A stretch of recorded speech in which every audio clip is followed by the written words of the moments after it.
Hello বন্ধুরা, দুনিয়া টাকার গোলাম 17 নম্বর পর্বে দেখতে পাই গোলামকে ফোন দিয়ে তার মেয়ের খবর দিয়েছে এবং সে কোনো কিছু না ভেবেই সব কিছু ছিঁড়ে ফেলে চলে যাচ্ছে তার মেয়ের কাছে। এবং একটা পর্যায়ে দেখা যায় তার দলবল নিয়ে তার মেয়ের কাছে হসপিটাল থেকে খুবই অ্যাকশন মোডে এবং খুবই দেখার মতন ছিল সিনটা, এরকম একটা মোড়ে বের হচ্ছে এবং গাড়িতে উঠছে। যখন তার দল নিয়ে সেখানে গেল, সেখানে গিয়ে ওই মহিলা বলছে যে তাড়াতাড়ি এই মেয়েকে পাচার করতে হবে। তখন গোলাম বলে তোকেই পাচার করে দিব। তখন দেখতে পায় সবাই শেজাদকে।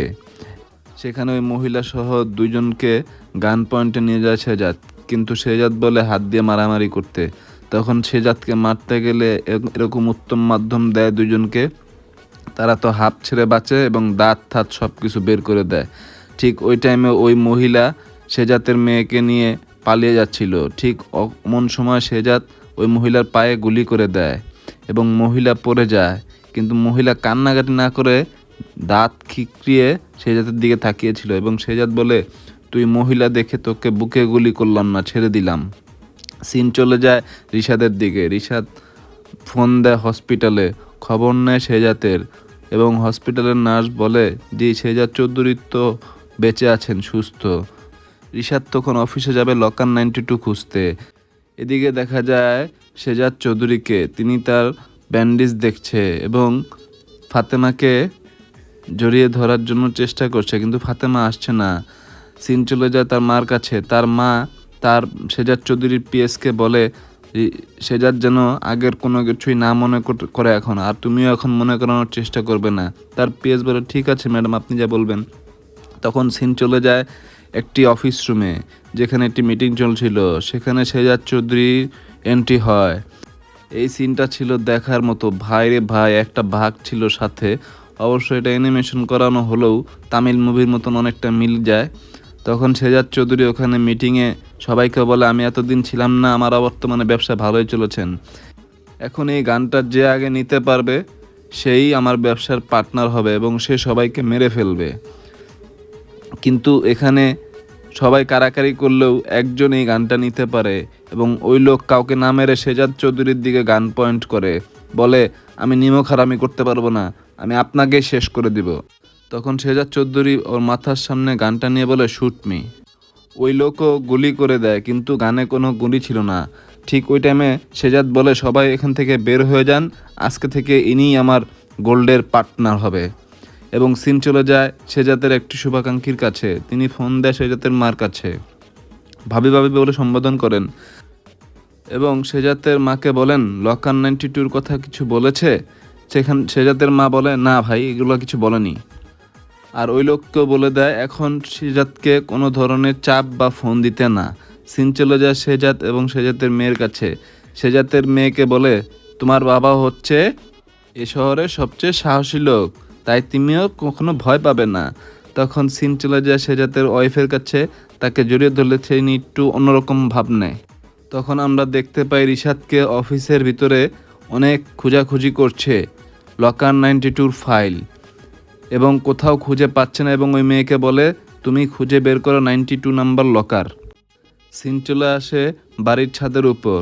তখন শেজাত তার পিএসকে বলছে সেদিন মোহাম্মদপুরে আমার উপরে হামলা হয়েছিল, তুমি কি কাউকে চিনতে পেরেছো? তখন বলে কে করেছে? দাউদ খানের লোক ছাড়া তার কেউ না। তখন শেজাত বলে আমি কাউকেও চিনতে পারিনি, তুমিও কাউকে চিনতে পারো না, কিন্তু আমি একজনকে চিনেছি, ড্রাইভার, তাকে খোঁজ করো। তখন দেখতে পারি তার পিএস এবং লোকজন সহ দাঁড়িয়ে আছে এবং শেজাত চৌধুরী আসে এবং বলে পেয়েছো ড্রাইভারকে? তখন তার পিএস বলে জি উই যে। তখন ড্রাইভারকে দেখা যায় একটি লরির ভিতরে চেয়ারে বসিয়ে আটকে রাখা হয়েছে। তখন শেজাত চৌধুরী তার কাছে যায় লাঠি নিয়ে এবং বলে বল তোকে কে পাঠিয়েছে? তখন তার পিএস বারবার বলতে থাকে বল দাউদ খান পাঠিয়েছে তোকে। তখন বলে জি না আমি বলবো আমাকে কে পাঠিয়েছে। তখন শেজাত বলে ওকে আমার আন্ডারে রাখো, কাজ আছে ওকে দিয়ে অনেক। সিন চলে আসে তাদের বেডরুমে। দেখা যায় ফাতেমা খুবই হস্তনস্ত করছে আর কি শেজাতকে দেখে। শেজাতের কাছে যেতে চাচ্ছে, কিন্তু শেজাতকে দূরে ঠেলে দিচ্ছে ফাতেমা। শেজাতকে কোনোভাবেই তার কাছে টেনে নিচ্ছে না এবং তাকেও আসতে দিচ্ছে না। তখন দেখতে পারি ফাতেমা তার শাশুড়িকে বলছে, মা সেজাত আমার কাছে আসতে যাচ্ছে বারবার। তখন তার শাশুড়ি বলে, হ্যাঁ আসতে চাবে না, তুমি তার বউ। তখন ফাতেমা বলে, না মা, আমি তো এখন তার বউ নেই, কারণ আমি রিশাদকে বিয়ে করে নিয়েছিলাম। তখন ফাতেমা তার মাকে বলে, আপনি একটু সেজাদকে যে বুঝান না, বলেন না আগের কথাগুলা, যে তাকে বোঝানোর জন্য, তাকে পাওয়ার জন্য আমি ওই রিশাদকে বিয়ে করেছিলাম, নাটকীয় বিয়ে। তখন তার মা বলে, না না বাবা, আমি পারবো না, আমাকে মেরে ফেলবে। তখন অনেক কষ্টে তার মা যায়, কিন্তু সেখানে সেজাদ কথা বলছিল, আমার জিনিসে যে হাত দিবে তাকে মেরে ফেলো, ওকে আগুনে পুড়িয়ে ফেলো। ঠিক ওই সময় ওই কথাগুলো সেজাতের মা এবং সেজাতের বউ শুনছিল এবং কাঁপাকাঁপি লাগছিল, কারণ তারাও তো তাদের জিনিসে হাত দিয়েছে। এবং ওই সময় নাটকটি এখানেই শেষ হয়ে যায়। সো বন্ধুরা, কেমন লাগছে দুনিয়া টাকার গোলাম? আমার কাছে তো খুব ভালো লাগছে, কারণ শুরু হয়ে গেছে শেহজাদ চৌধুরীর আসল খেলা, যেখানে আমরা দেখতে পাচ্ছিলাম শেহজাদ চৌধুরী তার আসল রূপ নিয়ে ফিরে এসেছে। এবং এই আগ্রহে আমরা অনেকেই এই নাটকটা দেখছিলাম। তো দেখা যাক কি হয়। আর হ্যাঁ, তোমরা সবাই লাইক, সাবস্ক্রাইব এবং ফলো দিয়ে পাশেই থাকবে। আল্লাহ হাফেজ, টাটা। হ্যালো বন্ধুরা, দুনিয়া টাকার গোলাম 17 নম্বর পর্বে দেখতে পাই গোলামকে ফোন দিয়ে তার মেয়ের খবর দিয়েছে এবং সে কোনো কিছু না ভেবেই সব কিছু ছিঁড়ে ফেলে চলে যাচ্ছে তার মেয়ের কাছে। এবং একটা পর্যায়ে দেখা যায় তার দলবল নিয়ে তার মেয়ের কাছে হসপিটাল থেকে খুবই অ্যাকশন মোডে এবং খুবই দেখার মতন ছিল সিনটা, এরকম একটা মোড়ে বের হচ্ছে এবং গাড়িতে উঠছে। যখন তার দল নিয়ে সেখানে গেল, সেখানে গিয়ে ওই মহিলা বলছে যে তাড়াতাড়ি এই মেয়েকে পাচার করতে হবে। তখন গোলাম বলে, তোকেই পাচার করে দিব। তখন দেখতে পায় সবাই সেজাদকে। সেখানে ওই মহিলা সহ দুইজনকে গান পয়েন্টে নিয়ে যায় সেজাদ, কিন্তু সেজাদ বলে হাত দিয়ে মারামারি করতে। তখন সেজাদকে মারতে গেলে এরকম উত্তম মাধ্যম দেয় দুইজনকে, তারা তো হাঁপ ছেড়ে বাঁচে এবং দাঁত থাত সব কিছু বের করে দেয়। ঠিক ওই টাইমে ওই মহিলা সেজাতের মেয়েকে নিয়ে পালিয়ে যাচ্ছিল। ঠিক এমন সময় সেজাত ওই মহিলার পায়ে গুলি করে দেয় এবং মহিলা পড়ে যায়, কিন্তু মহিলা কান্নাকাটি না করে দাঁত খিকরিয়ে সেজাতের দিকে তাকিয়েছিল এবং সেজাত বলে, তুই মহিলা দেখে তোকে বুকে গুলি করলাম না, ছেড়ে দিলাম। সিন চলে যায় রিশাদের দিকে। রিশাদ ফোন দেয় হসপিটালে, খবর নেয় সেজাতের এবং হসপিটালের নার্স বলে যে শেহজাদ চৌধুরী তো বেঁচে আছেন, সুস্থ। রিশাদ তখন অফিসে যাবে লকার 92 খুঁজতে। এদিকে দেখা যায় শেহজাদ চৌধুরীকে, তিনি তার ব্যান্ডেজ দেখছে এবং ফাতেমাকে জড়িয়ে ধরার জন্য চেষ্টা করছে, কিন্তু ফাতেমা আসছে না। সিন চলে যায় তার মার কাছে। তার মা তার শেহজাদ চৌধুরীর পিএসকে বলে, শেহজাদ যেন আগের কোনো কিছুই না মনে করে এখন, আর তুমিও এখন মনে করানোর চেষ্টা করবে না। তার পিএস বলে, ঠিক আছে ম্যাডাম, আপনি যা বলবেন। তখন সিন চলে যায় একটি অফিস রুমে, যেখানে একটি মিটিং চলছিল। সেখানে শেহজাদ চৌধুরীর এন্ট্রি হয়। এই সিনটা ছিল দেখার মতো। ভাই রে ভাই, একটা বাঘ ছিল সাথে। অবশ্য এটা অ্যানিমেশন করানো হলেও তামিল মুভির মতন অনেকটা মিল যায়। তখন শেহজাদ চৌধুরী ওখানে মিটিংয়ে সবাইকে বলে, আমি এতদিন ছিলাম না, আমার বর্তমানে ব্যবসা ভালোই চলেছেন। এখন এই গানটা যে আগে নিতে পারবে সেই আমার ব্যবসার পার্টনার হবে এবং সে সবাইকে মেরে ফেলবে। কিন্তু এখানে সবাই কারাকারি করলেও একজন এই গানটা নিতে পারে এবং ওই লোক কাউকে না মেরে শেহজাদ চৌধুরীর দিকে গান পয়েন্ট করে বলে, আমি নিমক হারামি করতে পারবো না, আমি আপনাকেই শেষ করে দিব। তখন শেহজাদ চৌধুরী ওর মাথার সামনে গানটা নিয়ে বলে, শুট মি। ওই লোকও গুলি করে দেয়, কিন্তু গানে কোনো গুলি ছিল না। ঠিক ওই টাইমে শেহজাদ বলে, সবাই এখান থেকে বের হয়ে যান, আজকে থেকে ইনিই আমার গোল্ডের পার্টনার হবে। এবং সিন চলে যায় শেহজাদের একটি শুভাকাঙ্ক্ষীর কাছে। তিনি ফোন দেয় শেহজাদের মার কাছে, ভাবি ভাবি বলে সম্বোধন করেন এবং শেহজাদের মাকে বলেন, লকার 92-র কথা কিছু বলেছে? সেখানে শেহজাদের মা বলে, না ভাই, এগুলো কিছু বলেনি। আর ওই লোককেও বলে দেয় এখন শেহজাদকে কোনো ধরনের চাপ বা ফোন দিতে না। সিন চলে যায় শেহজাদ এবং শেহজাদের মেয়ের কাছে। শেহজাদের মেয়েকে বলে, তোমার বাবা হচ্ছে এ শহরের সবচেয়ে সাহসী লোক, তাই তুমিও কখনো ভয় পাবে না। তখন সিন চলে যায় শেহজাদের ওয়াইফের কাছে, তাকে জড়িয়ে ধরলে তিনি একটু অন্যরকম ভাব নেয়। তখন আমরা দেখতে পাই রিশাদকে অফিসের ভিতরে অনেক খোঁজাখুঁজি করছে লকার 92-র ফাইল, এবং কোথাও খুঁজে পাচ্ছে না এবং ওই মেয়েকে বলে তুমি খুঁজে বের করো 92 নাম্বার লকার। সিন চলে আসে বাড়ির ছাদের উপর।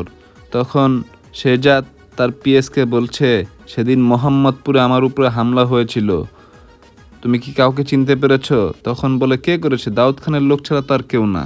তখন শেহজাদ বলে, আমি কাউকেও চিনতে পারিনি, তুমিও কাউকে চিনতে পারো না, কিন্তু আমি একজনকে চিনেছি, ড্রাইভার, তাকে খোঁজ করো।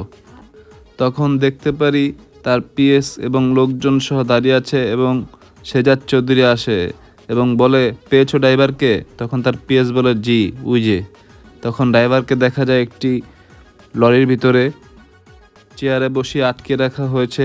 তখন শেহজাদ চৌধুরী তার কাছে যায় লাঠি নিয়ে এবং বলে, বল তোকে কে পাঠিয়েছে? তখন তার পিএস বারবার বলতে থাকে, বল দাউদ খান পাঠিয়েছে তোকে। তখন বলে, জি না, আমি বলবো আমাকে কে পাঠিয়েছে। তখন শেহজাদ বলে, ওকে আমার আন্ডারে রাখো, কাজ আছে ওকে দিয়ে অনেক। সিন চলে আসে তাদের বেডরুমে। দেখা যায় ফাতেমা খুবই হস্তনস্ত করছে আর কি শেহজাদকে দেখে।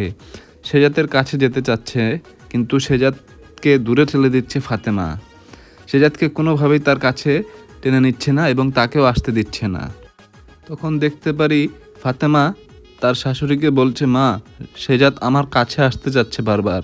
তখন তার শাশুড়ি বলে, হ্যাঁ আসতে চাবে না, তুমি তার বউ। তখন ফাতেমা বলে, না মা, আমি তো এখন তার বউ নেই, কারণ আমি রিশাদকে বিয়ে করে নিয়েছিলাম। তখন ফাতেমা তার মাকে বলে, আপনি একটু শেহজাদকে যে বুঝান না, বলেন না আগের কথাগুলা, যে তাকে বোঝানোর জন্য, তাকে পাওয়ার জন্য আমি ওই রিশাদকে বিয়ে করেছিলাম, নাটকীয় বিয়ে। তখন তার মা বলে, না না বাবা, আমি পারবো না, আমাকে মেরে ফেলবে। তখন অনেক কষ্টে তার মা যায়, কিন্তু সেখানে শেহজাদ কথা বলছিল, আমার জিনিসে যে হাত দিবে তাকে মেরে ফেলো, ওকে আগুনে পুড়িয়ে ফেলো।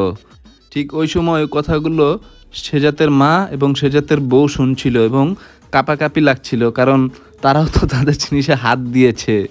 এবং ওই সময় নাটকটি এখানেই শেষ হয়ে যায়। সো বন্ধুরা, কেমন লাগছে দুনিয়া টাকার গোলাম? আমার কাছে তো খুব ভালো লাগছে, কারণ শুরু হয়ে গেছে শেহজাদ চৌধুরীর আসল খেলা, যেখানে আমরা দেখতে পাচ্ছিলাম শেহজাদ চৌধুরী তার আসল রূপ নিয়ে ফিরে এসেছে। এবং এই আগ্রহে আমরা অনেকেই এই নাটকটা দেখছিলাম। তো দেখা যাক কি হয়। আর হ্যাঁ, তোমরা সবাই লাইক, সাবস্ক্রাইব এবং ফলো দিয়ে পাশেই থাকবে। আল্লাহ হাফেজ, টাটা। হ্যালো বন্ধুরা, দুনিয়া টাকার গোলাম 17 নম্বর পর্বে দেখতে পাই গোলামকে ফোন দিয়ে তার মেয়ের খবর দিয়েছে এবং সে কোনো কিছু না ভেবেই সব কিছু ছিঁড়ে ফেলে চলে যাচ্ছে তার মেয়ের কাছে। এবং একটা পর্যায়ে দেখা যায় তার দলবল নিয়ে তার মেয়ের কাছে হসপিটাল থেকে খুবই অ্যাকশন মোডে এবং খুবই দেখার মতন ছিল সিনটা, এরকম একটা মোড়ে বের হচ্ছে এবং গাড়িতে উঠছে। যখন তার দল নিয়ে সেখানে গেল, সেখানে গিয়ে ওই মহিলা বলছে যে তাড়াতাড়ি এই মেয়েকে পাচার করতে হবে। তখন গোলাম বলে, তোকেই পাচার করে দিব। তখন দেখতে পায় সবাই শেহজাদকে। সেখানে ওই মহিলা সহ দুইজনকে গান পয়েন্টে নিয়ে যায় শেহজাদ, কিন্তু শেহজাদ বলে হাত দিয়ে মারামারি করতে। তখন শেহজাদকে মারতে গেলে এরকম উত্তম মাধ্যম দেয় দুইজনকে, তারা তো হাঁপ ছেড়ে বাঁচে এবং দাঁত থাত সব কিছু বের করে দেয়। ঠিক ওই টাইমে ওই মহিলা শেহজাদের মেয়েকে নিয়ে পালিয়ে যাচ্ছিল। ঠিক এমন সময় শেহজাদ ওই মহিলার পায়ে গুলি করে দেয় এবং মহিলা পড়ে যায়, কিন্তু মহিলা কান্নাকাটি না করে দাঁত খিকরিয়ে শেহজাদের দিকে তাকিয়েছিল এবং শেহজাদ বলে, তুই মহিলা দেখে তোকে বুকে গুলি করলাম না, ছেড়ে দিলাম। সিন চলে যায় রিশাদের দিকে। রিশাদ ফোন দেয় হসপিটালে, খবর নেয় শেহজাদের এবং হসপিটালের নার্স বলে, জি শেহজাদ চৌধুরী তো বেঁচে আছেন, সুস্থ।